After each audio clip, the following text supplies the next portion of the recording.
아이고 안녕하세요. 매일매일 운동하기를 실천하고 있는 동탄 왕코입니다. 오늘도 몸 쓰는 일을 엄청 했어요.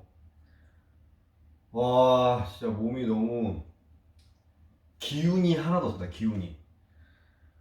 그래서 일단 지금 등도 아프고 해가지고 목도 아프고 일단 스트레칭 조금 하고 폼롤러를 좀 해야 될 것 같아. 폼롤러 조금 하고 팔굽혀펴기 10개씩 2세트만 하겠습니다. 자야겠어. 잠이 짱이에요 여러분. 내일은 또 2시간 반 또 잔업도 해야 됩니다. Why we're here, bringing you the world from our Middle Eastern hub. Anderson tonight on CNN. Few teams are as dominant in any sport as Lyon in the Women's Champions League. They've played in 9 of the last 11 finals and this season are hoping to win it for the 6th time in a row. The first leg of the quarter-final matches are being played today. Barcelona are in action against Manchester City as we speak. Lyon are away at Paris Saint-Germain later. World Sports Amanda Davis spoke with the pundit Anita Asante, who won this competition with Arsenal, about why Lyon are just so hard to beat.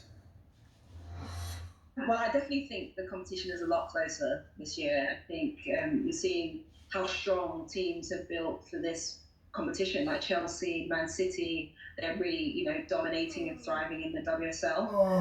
But Lyon have the experience. They have the winning mentality. They've been there before.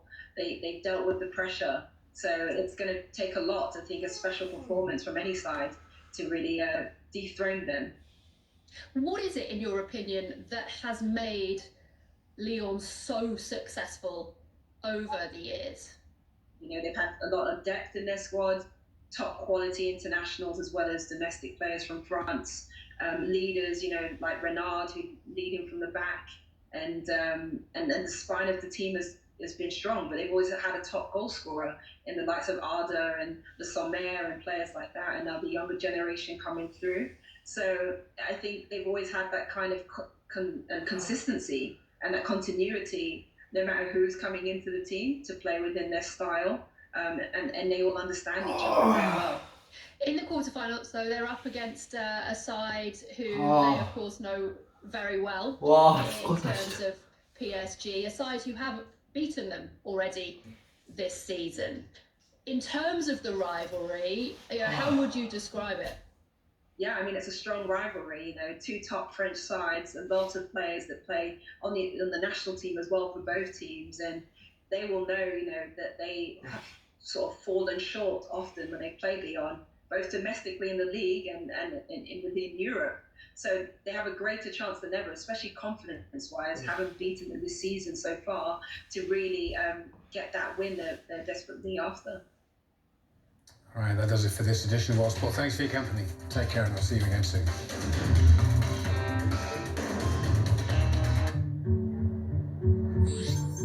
Welcome to Doha from every one of us.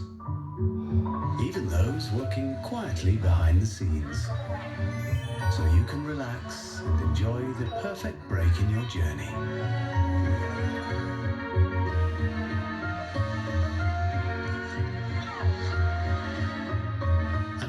With a smile, we know our day's work is done. Qatar Airways, welcome to our home.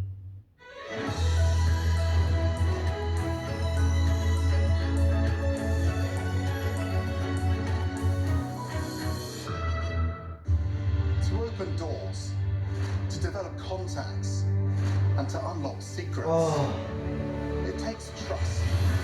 It was the first time he really came out of his shell in front of the camera. Trust that you'll listen. So great that you're here today. Just highlights what's making a difference. That you'll be honest. I don't want to pry, but what sort of conversations do you have with them? Trust that you'll be accurate and you'll be fair. It was an unprecedented move, very eerie. All the roads have been closed off. Describe the scene that you arrived to. The Apache attack helicopter. This is what Captain Wales has been flying. Do you want talks with them?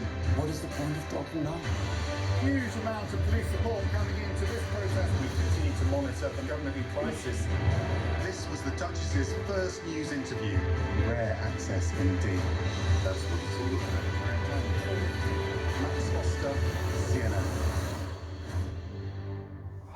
I'm Jim Bitterman in Paris, and this is CNN.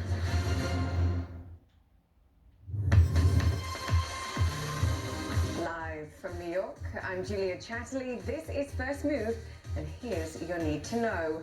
Spending splurge, Yellen promising more money, but warns of tax rises too. Maritime mayhem, a ship runs aground, blocking the Suez Canal, and hiring Harry. We speak to the Duke of Sussex's new boss. It's Wednesday. Let's make a move.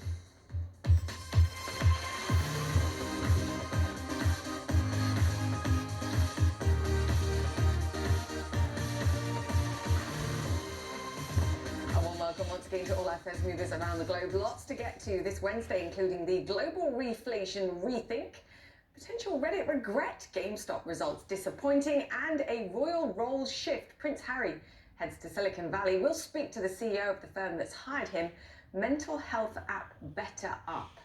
In the meantime, US investors seem to be in a better headspace after Tuesday's losses. Tech, as you can see, they're outperforming as bond yields continue to retreat.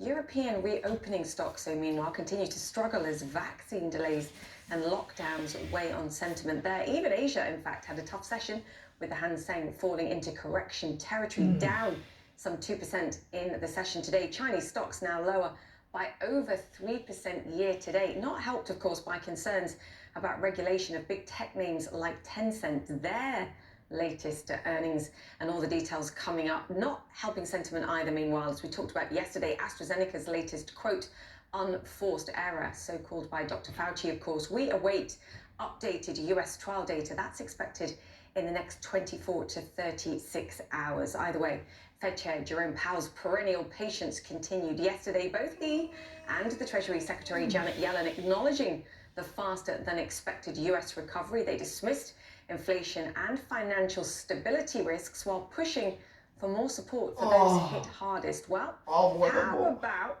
an additional $3 trillion worth of infrastructure spending and social support? As mentioned, the tax rises to pay for it. We can certainly expect more questions for Powell and stimulating policy Powell and Janet Yellen in Congress today. To discuss it all, Christine Romans joins us now. Christine, we can talk about the fact that they reiterated all the things that they've been saying and at policy meetings, of course, for Jay Powell, but tell us more about the potential contents of this $3 trillion additional spending proposal.